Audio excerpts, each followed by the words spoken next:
Imagine for a moment that you're walking up to the counter at your local store to pay for that new cast iron pot that you've been wanting.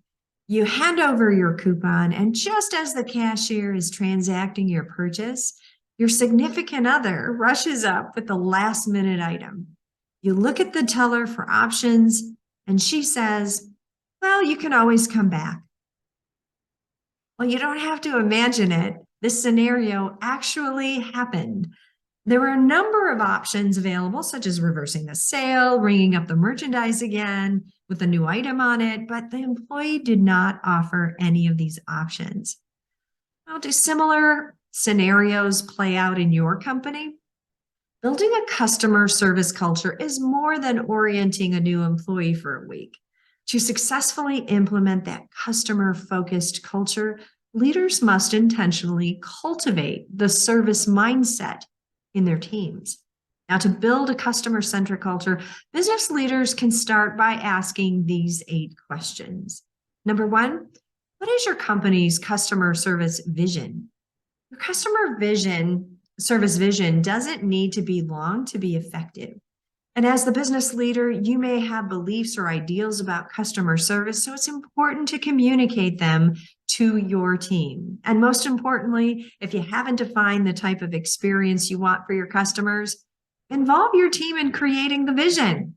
The more they're involved in creating the experience and the vision that you have for customer service, the greater the buy-in for the very things they recommend. Number 2, who is your customer? Now, this might seem like a very obvious question, but one that can really shift your thinking. In a customer-focused culture, leaders acknowledge both external and internal customers. External customers are people who pay for your products and services. So when designing systems, brainstorming problems, or even creating solutions, these are the customers you design for. However, if you build systems or processes with only the external customer in mind, and then you wonder why the system you just built doesn't work internally, it's because you're not looking at your employees as a customer. In a customer-centric culture, if you provide a service for another internal department, they are your internal customer. So are you creating a culture where your employees interact with one another as they would a customer? And if the answer is no, and you're wondering why your team doesn't have each other's back, you have your answer. They're not looking at each other as an internal customer. Number 3, are you hiring for customer orientation? As the old adage goes, you can teach friendly people, but you can't teach people friendly. If you want to focus on developing long-term relationships with your customers, you'll want their experience to be a helpful one when doing business with your company. So make sure your hiring process is designed to attract customer-centric and service-centric talent. Number 4, are you investing in continuously developing your team? Investing in and training your team members is not a one and done. Everyone needs to know how their role impacts the internal and external customer. Set a time on your monthly team meeting and review a company standard and the specific behaviors the employees are expected to deliver. And to deliver that's consistent with your desired vision and culture. Number 5, are you celebrating and recognizing customer-centric employees? See, when you notice a team member demonstrating your values or standards, acknowledge it, recognize it. That can be as simple as highlighting how the employee helped the internal or external customer in a company newsletter or on your social media page. Number 6, are you modeling your standards? Treat your team the way you want them to treat your customer.